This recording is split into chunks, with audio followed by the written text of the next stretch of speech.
Peru is divided into three strips. First, the coast where two-thirds of the people live, including Lima. Second, the Andes Mountains, the longest range in the world, where there's Cusco. And third, the rainforest with the Amazon, the longest river in South America. From Lima, we visited Inca ruins before going up to Machu Picchu, then to Cusco, then south to Lake Titicaca.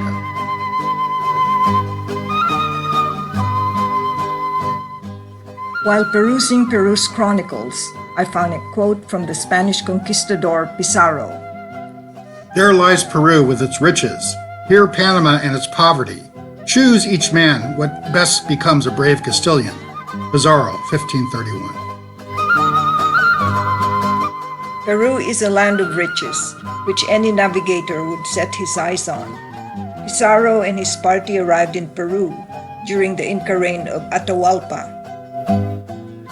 Some 200 Spaniards defeated thousands of Inca warriors, including some women warriors. To understand the encounter between the 400-year dynasty of the mighty Inca rulers against a few crafty, advantaged warriors, one must read between the lines. Who are the Incas? They left us monuments of their greatness, but no writings for us to read. How can we know them? Dressed in bright Inca colors of orange and rust, Eric and I start our quest in Cusco, the very heart of the Inca Empire.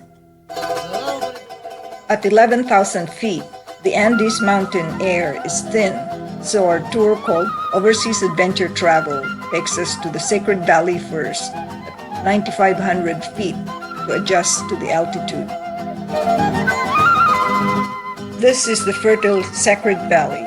You can still see the handiwork of the Incas, the master builders of agricultural terraces. To the Inca, the mountains are apus, or gods, because they bring sperm to fertilize Mother Earth.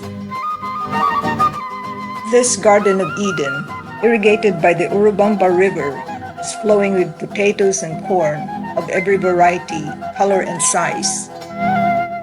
We reach our first lodging, the historic Casona of Yucay, near Inca towns. Our hotel room echoes the vibrant Inca colors and decor. We are surrounded by mountains and gardens, giving an ambiance of the Inca Eden. Before dinner, we get a lesson in making pisco sour, a favorite cocktail drink. Our first dinner, Vilma, the culinary adventurer, goes for the alpaca meat, served with both rice and fries. In every hotel, coca tea is available to combat altitude sickness. The tea has no cocaine. Today, we rise early for a full itinerary. We see school children on their scenic walk to school. First, we visit Ollantaytambo, the best-preserved Inca village.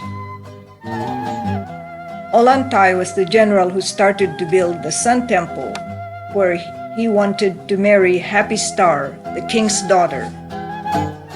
There are 200 steps that lead up to it, where giant slabs of pink granite were perfectly fitted together.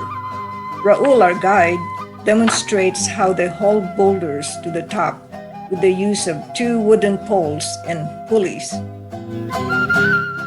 It was never finished because Pizarro arrived. The Spaniards defeated the Incas because they brought diseases, guns, and horses never seen before by the Incas. This fancy princess bath has 3 gilded indentations, echoing reincarnation. The first step is the underworld, the second is earth, the third is heaven. The Inca's knowledge of astronomy is astronomical. The farmer only needs to look up to read the stars. When he sees the Llama constellation, he knows it's time to harvest. He uses the llama to haul the grain in storerooms halfway up the mountain. The Urubamba River follows us, peaking at almost every turn of the road. What about if we follow the river into the rapids? First, let's don our wetsuits. Oars ready? Let's go. Yes, whitewater rafting is a must. Along the river is an Inca trail. Due to their extensive road system from Argentina to Colombia, The Incas expanded their empire into 12 million people. Chosen girls at the age of 10 to 14 lived in a convent to be educated and prepared as wives of the nobility or become priestesses under the supervision of a mamacona. Let's see how the 10-year-olds are educated today. We visit a class of 4th graders who sing songs and ask questions. When we ask what they want to be, the majority want to be a soldier, policeman, or teacher. One, a scientist, one, a doctor. An interesting twist to the school visit is a picnic lunch with one schoolgirl or boy. Paula takes me by the hand as we walk to her house. In simple Spanish, we converse with her and her mother while they share their homemade soup and chicha, and we share our sandwiches and chicken. Paula speaks also Quechua. Perhaps she's an Inca descendant. Her favorite subject is communication, and she gives me a poem she wrote.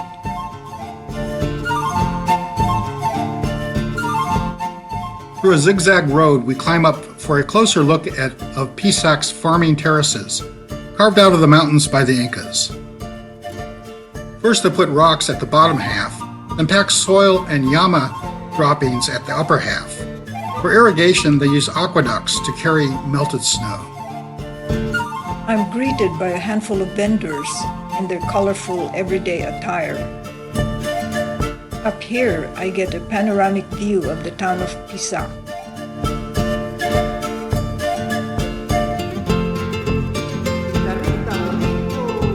For serious shopping, go down to the famous Pisac market. This colorful market is the favorite of tourists. Poncho for a proper Peruvian look. Cats for your cat. Look who's going to market. Where's Mama Yama? Here's Mama with the papoose. Tonight we go to the home of Mrs. Leonor for an authentic Peruvian dinner with chicha morada, which is boiled sweetened purple corn. We savor everything they put on the table, from the lupine bean cream and tortilla de maíz to the baked lamb and beef. Bright and early the next morning, we scour the non-touristy Urubamba market for some familiar food. These are the lupine seeds that we ate last night. Beside it are oca and blisa potatoes. The brown hat women are from the plateau like chincheros. The white hat woman from the valley Urubamba is selling quinoa grain used in soup and is high in protein.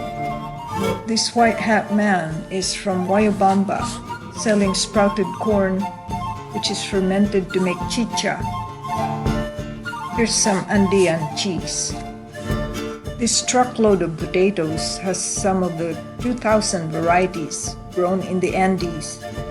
This is cuy, or guinea pig, which is roasted or fried as a special dish.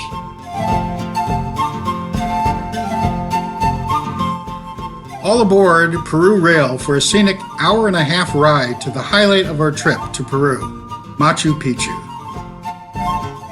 If you prefer the exercise, you may walk the Inca Trail and get there in 4 days. We reach our lodging at Aguas Calientes, where we enjoy lunch with a river view. The llama butter is a sure sign we are in Peru. We board the bus, and through a switchback road we go up and up into the clouds. We enter the portals with awe and wonder at the lost city of the Incas. One reason for the choice of the location is its proximity to the rainforest, a source of colorful bird feathers for a royal headdress, and the all-important coca leaves. Past agricultural terraces, we get a sweeping view of the lower city on the right and the upper city on the left. We thank Hiram Bingham for giving us Machu Picchu.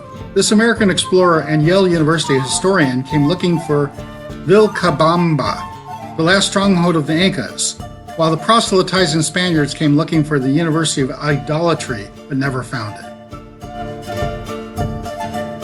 Machu Picchu escaped destruction because of its geographic location. It's surrounded by 3 rivers and has sheer cliffs on the west. It has double walls where they could throw javelins at the intruder. The cloud warriors are so cold because they attack on a cloudy day. Just by looking at their architecture, we can read the Incas' ingenuity to camouflage the city by building the terraces after the inclination of the mountains. In the upper city, the king and the Panaka, his royal family, reside in buildings once painted in yellow and red and with carpets on the floor. Pachacuti was a wise king who fed and trained his subjects well. We see the circular sun temple, made of the finest stonework quality, with each stone scrubbed hard for a perfect fit.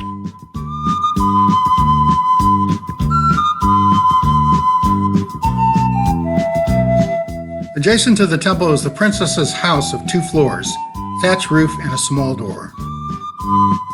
The trapezoid shape of doors and windows make them seismically resistant. Below the barracks, archaeologists found evidence of warriors. They also found 3 women warriors with miniature weapons. Could they be the Amazon women? We descend to the sunken plaza to see the sacred rock shaped like the mountain which they worship. The high peak is Huayna Picchu. It challenges hikers through narrow, treacherous paths to the top. Up there is the pyramid which we will climb. At the top, I get a feeling of being on stage in an amphitheater of mountains. This spot is the intersection of Salcantay, the Mel Mountain, and Huayna Picchu. It has a vertical stone column called Intihuatana, positioned to use as a sundial. In the niches are the mummy of the princess in fetal position and the mummy of the king, too big for a fetal position. As the evening mist envelops the mountains, we reluctantly leave the sanctuary along with the last of the awestruck visitors.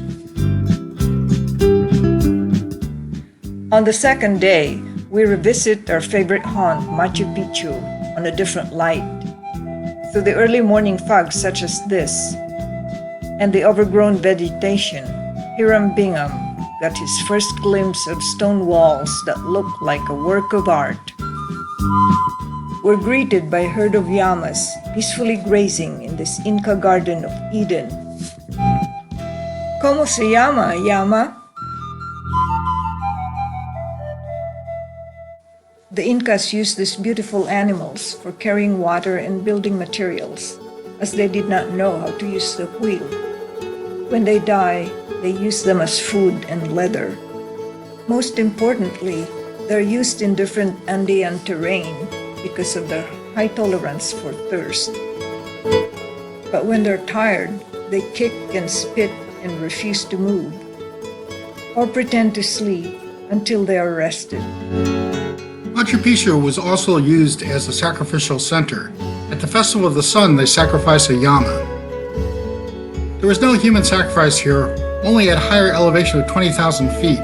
They unearthed an ice maiden sacrificed 500 years ago in Nevado Ampato. The watchman's hut stands high among the lovely sacred mountains. From above, you see the common area dazzling in the morning sun. In this breathtaking citadel, some 1,000 to 2,000 Incas lived in prosperity, with protection from their king in exchange for crops, woven textiles, and work. As we leave the lost city, we learn more about the Incas. We can read their handwriting on the wall telling us what a sophisticated society they were. Builders, architects, artists, astronomers, horticulturists, warriors, and master organizers.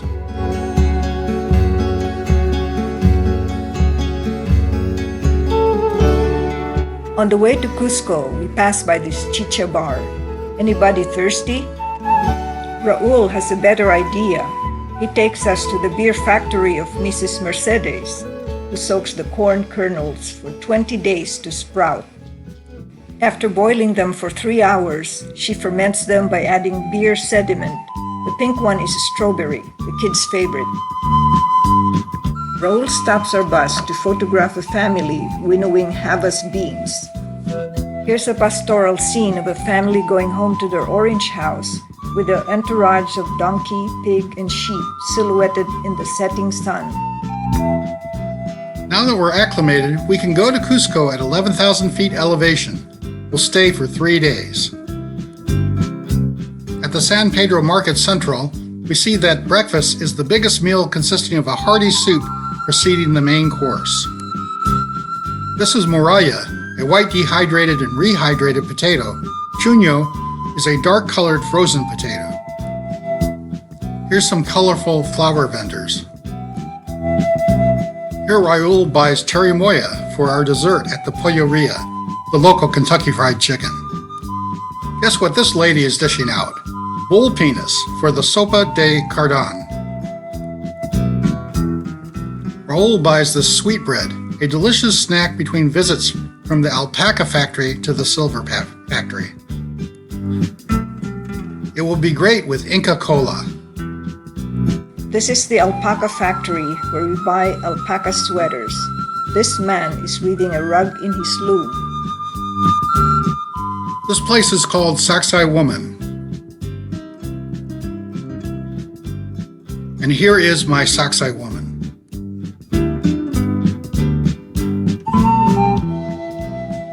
It was the military headquarters of the Incan Empire.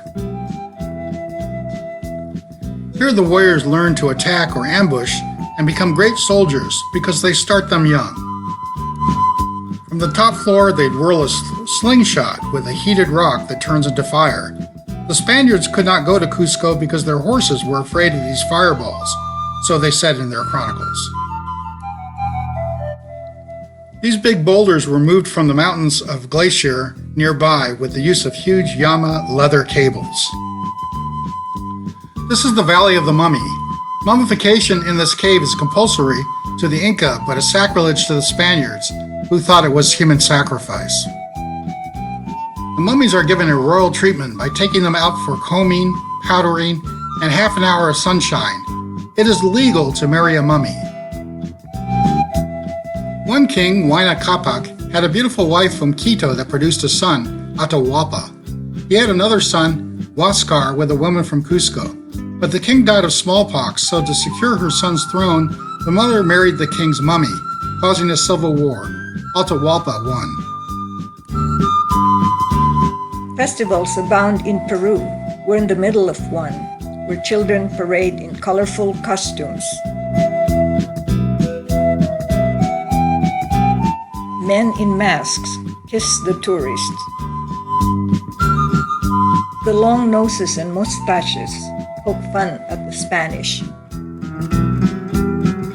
Women twirl with 15 skirts. It's the best contraceptive because by the time the drunk husband gets to the last 5 skirts, he's asleep. Everywhere you see the sun disk, which the Incas revered. The Cora Concha, or Sun Temple, was made of 100 tons of gold, used as ransom for Atahualpa. Pizarro took the gold and killed Atahualpa anyway. The cathedral in the plaza shows the Spanish influence. But the painting of the Last Supper inside shows Peruvian influence, substituting a guinea pig for lamb. On our Last Supper in Cusco, we get a taste of this special delicacy, roast cuy, looking like a roast pig with a little pepper in its mouth. While we dine, we are serenaded by the soponia, an Inca flute. As it plays the haunting El Condor Pasa, it sends our spirits soaring in the Andean sky.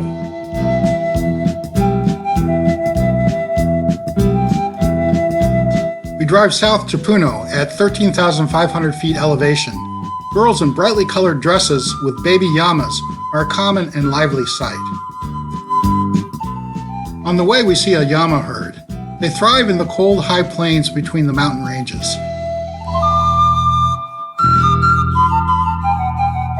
We stop at Urcos to see the biggest Inca temple dedicated to Viracocha, the creator of human beings. Kings would come to these condos and chill out in the baths. You see one of the 150 storehouses protected by a wall. In Inca times, a third of the harvest goes to the king for storage to use during famine. Coastal people bring dried fish. Those from Machu Picchu's cloud forest bring coca leaves. The Aymaras from Lake Titicaca bring alpaca fleece and ropes. We run into a big festival. There's a dance contest of various ethnic groups. Everybody dresses up and has a good time. Our hotel has a cartoon-like appearance outside. That's why Raul calls it the Flintstones. The roof overlooks the lake, and it echoes the three realms of life. The condor here represents heaven, puma the earth, snake the underworld. Inside, the glazed tiles suggest the warmth of Inca color. Lake Titicaca is the birthplace of the Inca religion. As legend has it, there was the first Inca, Manco Capac, and there was his sister, Mama Oclo. The sun god Inti commanded them to emerge from the deep blue waters, walk through the Raya Pass, and plant a golden stick at Cusco, founding the Inca Empire. 60% of the population of Puno live around Lake Titicaca, the world's highest navigable lake. At lower elevation, they do agriculture. The white stalks are wheat, the dark ones are fava beans. A woman wearing a colorful hat is unmarried. The couple lived together before marriage and received all the inheritance at the wedding day, usually some animals and a house which everybody helps in building. Along the road, we see potatoes drying in the sun to preserve them. The dark ones are already dried. A common sight is a tent for babies of field workers. Here are some Aymara women winnowing in the field. A pleasant surprise is to visit the Copa Maya village. Celedonio, the mayor, welcomes us. And what's for lunch? Well, we'll have to cook it the way the Aymaras did 500 years ago. Vilma throws the potatoes in the clay oven.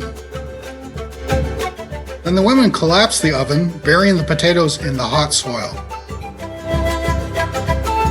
While the Aymara microwave does its 20-minute magic, this Aymara woman demonstrates how to braid the pom-poms into my hair. All mothers teach their daughters to weave, as well as knit and crochet beautiful purses, like the one I now have. The Aymara women make a lovely picture as they congregate for lunch. In addition to the baked potato, lunch is a feast of dried potato, fried and boiled quinoa, fried wheat bread, fresh cheese, and delicious mild and spicy sauce. A very starchy lunch, I'd say. This is a classic photo, like the one you see in paintings everywhere. Here's the portrait of the prettiest Aymara face and the friendliest face. They garland us with cantu, their national flower. Sing to us, dance with us. In appreciation, we give them gifts of oranges and cookies, soap and cooking oil.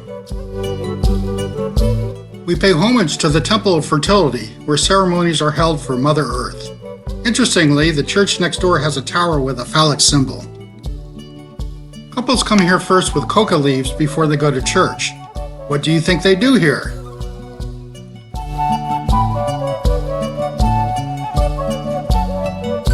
On our third day in Puno, we see the highlight of our southern excursion to Lake Titicaca. A speedboat takes us to an out-of-this-world region called Reed Island. This is one of the 41 islands anchored in place against the river current, 55 feet under the lake.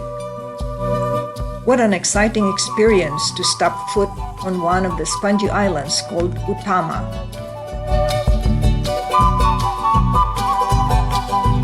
Zulema explains the making of an island. They cut the green part of the reed, which is dried and used in houses, mattresses, hats, and firewood.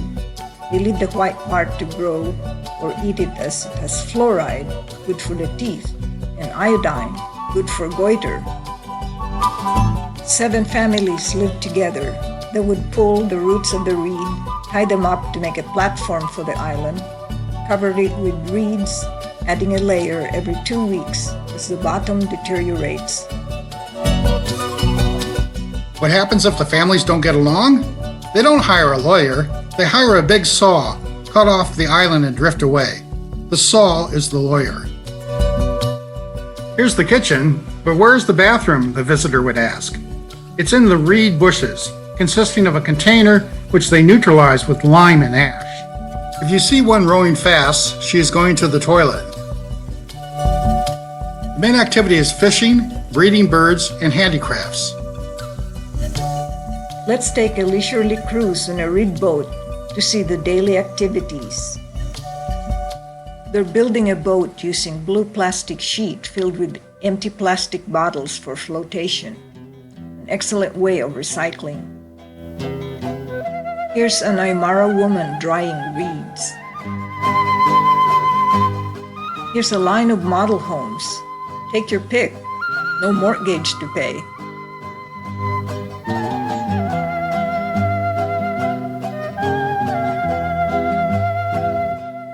Anyone for this green castle-like property in mint condition? No property tax? Everywhere you can read the Inca's belief in the 3 worlds. Condor, which represents heaven, the puma, the earth, and the snake, the underworld. Here's a puma boat. This is Bird Island. Here's all 3 of them, a condor, a puma, and a snake. The second island we visit, called Isla Winay Tutora, or Young Island, has a surprise for us. For women only. We come out of the hut transformed into Aymaras. We get 3 minutes of fame as the photographers snap their cameras from every direction.